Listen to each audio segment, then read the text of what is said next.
Rimas.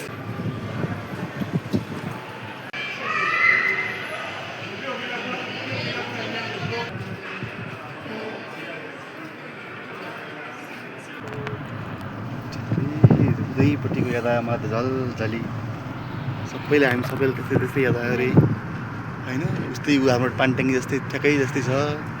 ऊ हाम्रो टिनका खोकाहरू, के अरे सरफको विज्ञापन यहाँ पनि छ, तेलको विज्ञापन, मिरिन्डाको विज्ञापन लगाएर त।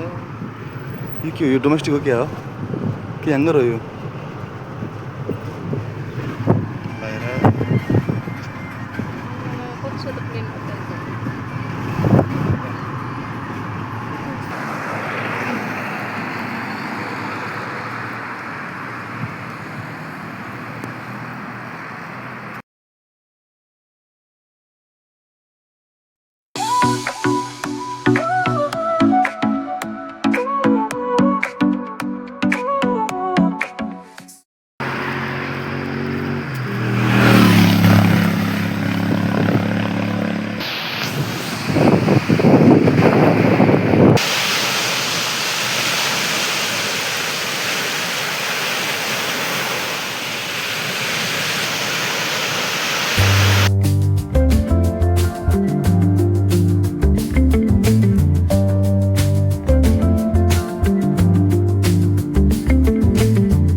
So this is one African cup.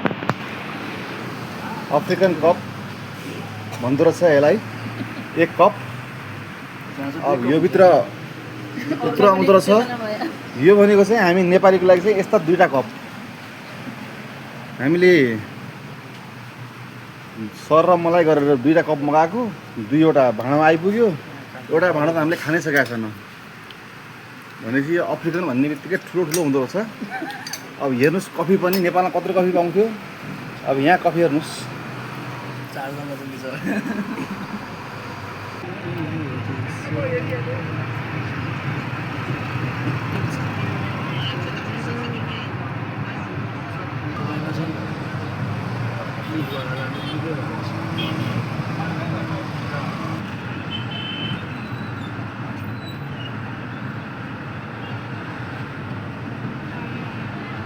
त्रिपुरेश्वरको जस्तै छ त।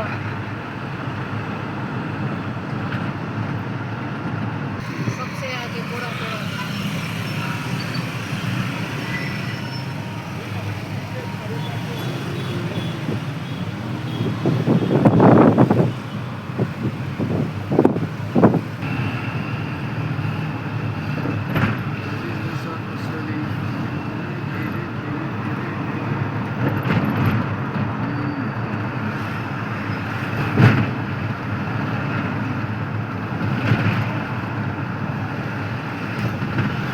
हाम्रो नेपालमा पठाउ जस्तै यहाँ बाइकरलाई बोडा बोडा भन्दो रहेछ।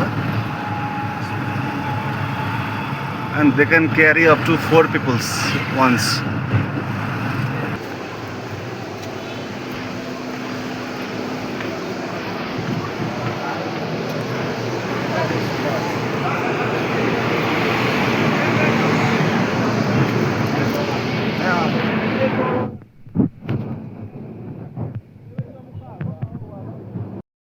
सो फाइनली हामी युगान्डाको इक्वेटर भूमध्य रेखा रहेको क्षेत्रमा आइपुगेका छौँ।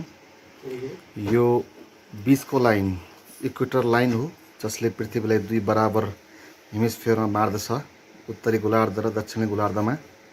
र अहिले हामी यो उत्तरी गोलार्धतर्फ रहेका छौँ। यहाँ हामी टेस्ट गर्नेछौँ यो पानीको फ्लो कस्तो हुन्छ भनेर। उत्तरी गोलार्धतर्फ चाहिँ फुल क्लकवाइज दिशातर्फ घुम्दो रहेछ।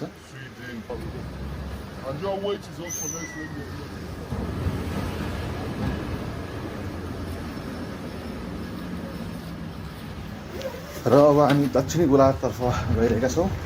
दक्षिणी गोलार्धमा कतापट्टि घुम्दो रहेछ त?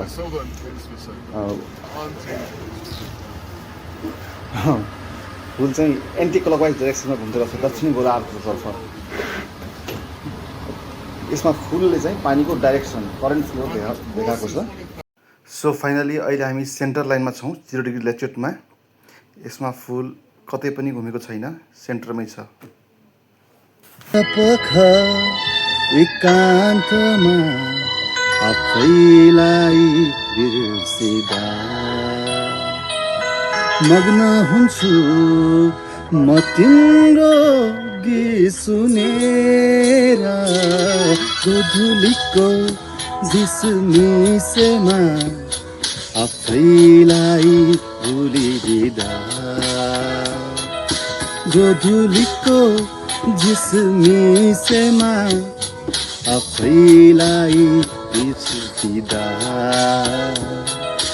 दङ्ग हुन्छु म तिम्रो प्रिय सुनेर, जनम झुलासँगै जनम जनम झुलासँगै भाकेर भर पिपलु, भाकेर भर पिपलु।